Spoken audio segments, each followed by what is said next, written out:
In my last video, I asked if y'all would like to see more patriotic DIYs, and overwhelmingly you said yes. So in today's video, as part of the Just Our Imagination Challenge, I'll be using those 3 challenge items to create more patriotic DIYs. You'll want to stay tuned till later in the video where I have a special presentation of the national anthem. My name's Robin. Let's get started. Since this month's challenge fell just 5 days after Brenda's birthday, our first must-use challenge item was to recreate one of Brenda's DIYs. So since I was going with a patriotic theme, I chose to try to recreate in my own way her DIY of the United States of America. And I just so happened to have a piece that was very similar to the one she used in her own project. I gave the entire piece one coat of the plaster chalk paint, taped off my stripes and my blue area, and now I'm going in with the crimson chalk paint and being very careful to paint away from the lines of tape as to help prevent bleed through. And I do just give these lines one good coat. Once my stripes were done, I went in with the Ocean Color by Waverly and painted in the blue field like you see me doing there. But then I realized I had to extend that blue further because of the width of the painter's tape that I used. So that was no big deal. I just scooted my painter's tape over and filled in the rest. Now I'm doing something that you have never seen me do on this channel, and that is to use a regular stencil. Y'all, I tried to make one on my Cricut. It was an ultimate disaster. I truly think I need a new blade. I'm not sure. It came out kind of jagged. So I don't know. If you have any thoughts, leave it down in the comments. Maybe it was my vinyl, my stencil vinyl. I was using the Hobby Lobby brand. So I don't know, but I thankfully found some on Amazon because I wanted a specific font. I wanted the font to look like a replica of what it looks like in the United States Constitution.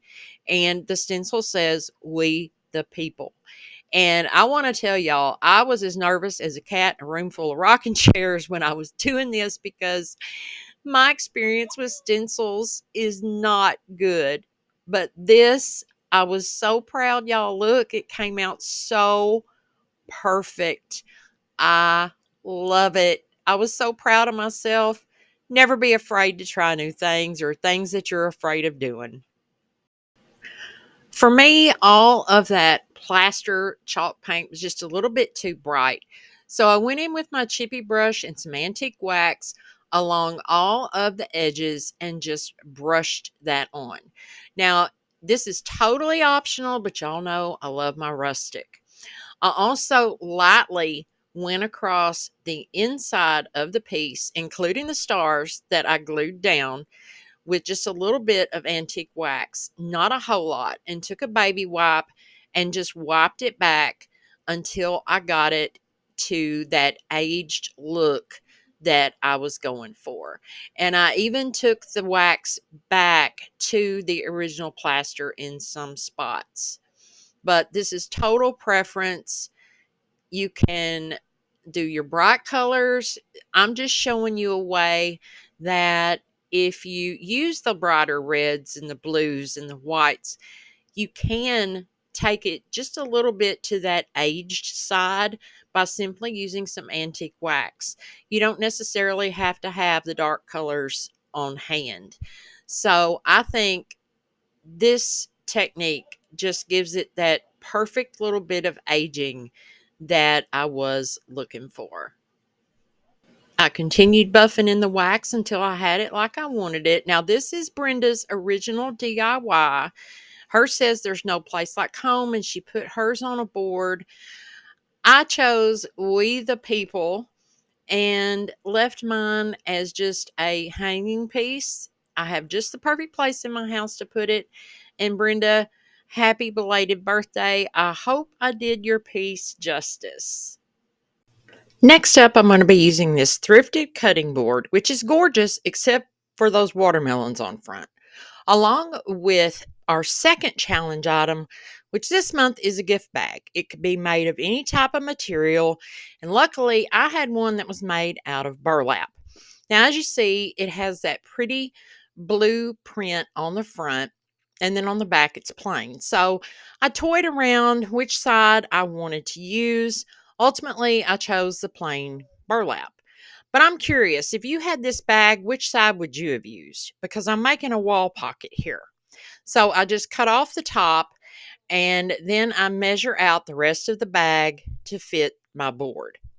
Now, if you're new here and don't know what's going on with all these weird challenge items, every month for the Just Our Imagination Challenge, we are challenged with creating DIYs using 3 must use items. And this month, we had to recreate one of our hosts' DIYs. The second challenge item, which I'm showing you here, is a gift bag. And our third challenge item is ribbon spools. So for my burlap, I am coating it with a bunch of Mod Podge because I want that burlap to become really stiff, and it's just easier to mold and shape and kind of do what I want it to do. The board had this shine to it, so I'm going over it with a fine grit sandpaper to get some of that off to help the paint stick better and to try to get as much of that watermelon print off of there as I could. This is one of those projects that kind of flip-flopped as I went through. I started out thinking I'm going to do it one way, and then it kind of just morphed into another direction.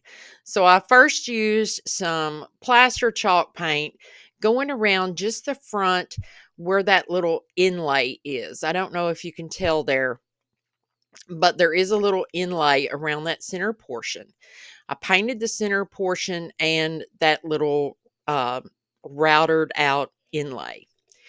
As I mentioned, this video is part of the Just Our Imagination Challenge that is hosted every month by Brenda at Rustic and Lace DIY and Kathy Joe with Kathy Joe DIYs. This month's co-host is Carolyn from Craft Classy. She was the winner of last month's challenge. All of their links to their channels and a great playlist will be linked in the description box. After you're done with this video, please go check it out and show those folks some love. I then cut out a piece of drop cloth, and I'm using a stencil once again and some black chalk paint and very lightly stamping, stenciling on a couple of stars, and in the middle is a bundle of wheat. And I know you're thinking, what does this have to do with patriotic DIYs? I'm thinking amber waves of grain. You get me? So this piece is going to end up being very neutral, but it's a piece that you could leave up all year long. Um, yeah, just think about it. Amber waves of grain. You get where I'm going with this. This is where I changed my mind and decided that plaster was just too bright. So I went in with my cashew chalk paint and a chip brush and gave it what I like to call just a hit and miss coat, just to tone that down a little bit. Now, granted, the bottom part is really not going to be seen because I'm going to cover that up with my burlap pocket. But anyway, so once I had that done, I took a 80 grit piece of sandpaper and decided the sides were just a little too shiny, and I wanted to distress just the edges just a little bit where it would normally wear. So I went around all the edges and the sides and on the handle as well. If you are new here, I'm so glad that you are joining me in this video. I hope you are enjoying these DIYs because I had a blast making them. I love farmhouse, I love country, and if that's something that you're into, please give this video a thumbs up. It really helps out. It shows YouTube you like my stuff, and they are more likely to push it out to more people. Plus, it make me happy. Next, I am once again going in with some Waverly Antique Wax, and I'm putting it on with a paintbrush, and then I will go back over that with a dry cloth just to sort of buff that in. Now, I know it looks like a muddy mess. That's the only words that I can think of right now. But trust me, once this paint and the wax has a chance to cure, it does not look so muddy. So there you see, I'm just rubbing or buffing that wax in, going over all the edges that I had previously sanded, as well as in the center over that cashew chalk paint. Now that I had my board just the way I liked it, it was time to put it all together. So I folded my burlap in half and used hot glue to attach it down to the board, gluing it on both sides and the bottom and just the lower layer up at the top. I frayed out the edges of my drop cloth and used my Fabri-Tac glue to attach it to the center of the burlap. I thrifted these dried stems. They remind me of wheat.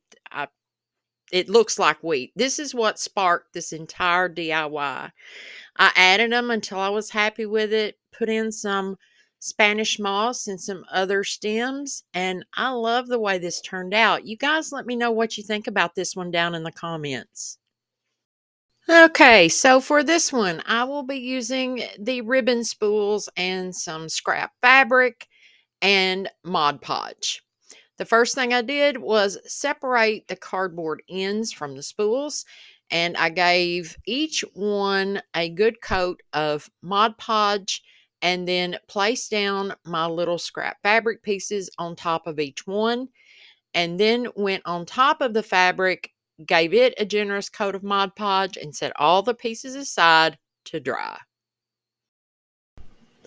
Once they were dry, I just took my scissors and made slits all the way around my circle. And in case you don't know, I decided to make flowers. I glued a half wood bead to the center of each one. And when I completed making my slits all the way around the cardboard, I went back in with my detail scissors and rounded off each petal as best as I could.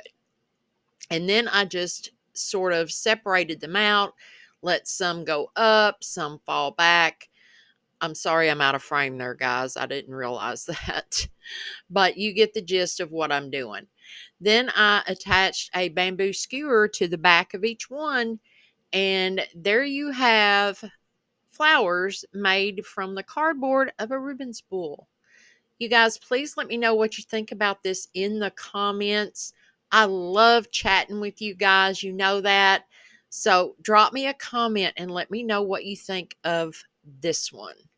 As I mentioned at the beginning of the video, I have a special presentation of our national anthem. My good friend Kim and her smooth collie named Sky were recently at an AKC herding trial, and Sky was the honorary flag bearer. Take a listen.